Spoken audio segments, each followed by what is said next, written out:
இலக்கை நோக்கி டுவர்ட் த கோல். இந்த நிகழ்ச்சிக்கு உங்களை அன்புடன் வரவேற்கிறோம். Praise the Lord. ஆண்டவராகிய இயேசுவின் இனிய நாமத்தில் உங்கள் யாவருக்கும் அன்பின் வாழ்த்துக்கள். 1 சாமுவேல் 30:8 சகலத்தையும் திருப்பிக் கொள்வாய் என்றார். இது தேவன் உங்களை பார்த்து சொல்ற ஒரு நல்ல வார்த்தை. நான் என் பணத்தை இழந்துட்டேனே, திருப்பிக் கொள்வேனா? என் சொத்தெல்லாம் நான் இழந்துட்டேனே, எனக்கு அது திரும்ப கிடைக்குமா?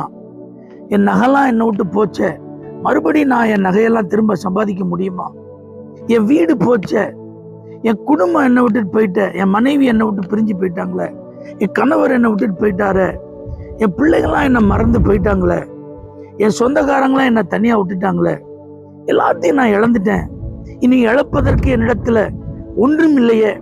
தாவீது இழந்ததெல்லாம் திருப்பி கொள்வாய்ன்னு ஆண்டவர்ட்ட ஒரு வார்த்தை பெற்றார்னா, அவர் நல்ல ஒரு ஆராதனை வீரர், அவர் நல்ல கர்த்தரை துதிக்கிற ஒரு தேவ மனுஷன், அவர் அழைக்கப்பட்டவர், அவர் அபிஷேகம் பண்ணப்பட்டவர், அவர் ஆண்டவருடைய இருதயத்திற்கு ஏற்ற ஒரு மனுஷன், அவர் ஆண்டவர் மேலும் ஆண்டவருடைய ஆலயத்தின் மேலும் வாஞ்சியா இருந்தவர். ஆனா நான் அவரை என்னோட ஒப்பிட்டு பார்த்தா அப்படிப்பட்ட ஒரு ஆளா நான் இல்லையே, என்ற இன்னும் அந்த அளவுக்கு வாஞ்ச இல்லையே, இன்னும் நான் அந்த அளவுக்கு ஆண்டவரை பாடுற ஒரு நபரா, துதிக்கிற ஒரு நபரா, தேடுற ஒரு நபரா இன்னும் நான் மாறலையே, என்ன எப்படி ஆண்டவர் இந்த வார்த்தையை சொல்லி ஆசீர்வதிக்க முடியும்? தாவீதுக்கு அதை இழந்ததெல்லாம் ஒன்றும் குறைபடாமல் கிடைச்சது உண்மைதான். ஆனா எனக்கு அப்படி கிடைக்குமா?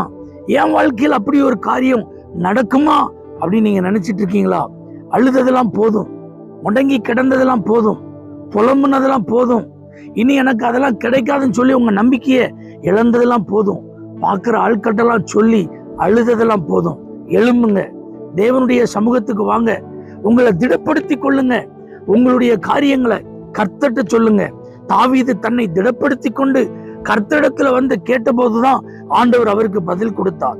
என்னதான் ஆராதிக்கிறவரா இருந்தாலும், என்னதான் துதிக்கிறவரா இருந்தாலும், என்னதான் தேவனை நேசித்து அவர் மேல ரொம்ப வாஞ்சியா இருக்கிற ஒரு ஆளா இருந்தாலும், இந்த இக்கட்டான நேரத்துல அவர் கர்த்தருக்குள் தன்னை திடப்படுத்தி கொண்டு ஆண்டவர்கிட்ட வந்து கேட்டதுனாலதான் இந்த ஆசீர்வாதம் அவருக்கு கிடைத்தது.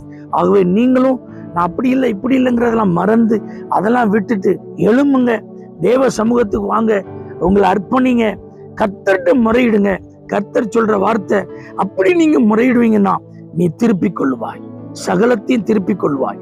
நிச்சயம் இந்த வார்த்தை உங்க வாழ்க்கையின் அனுபவமா மாறும். நீங்க கண்டிப்பா சொல்லுவீங்க, நானும் தாவீதை போல எல்லாவற்றையும் ஒன்றும் குறைவிடாமல் திருப்பிக் கொண்டேன், அதற்கு நான் ஒரு அடையாளமா இருக்கிறேன், கர்த்தர் என்னை ஆசீர்வதித்திருக்கிறார், நான் இன்னைக்கு ஒரு ஜீவனுள்ள சாட்சியா இருக்குன்னு நீங்க கர்த்தரை துதிக்க ஆண்டவர் உதவி செய்வார்.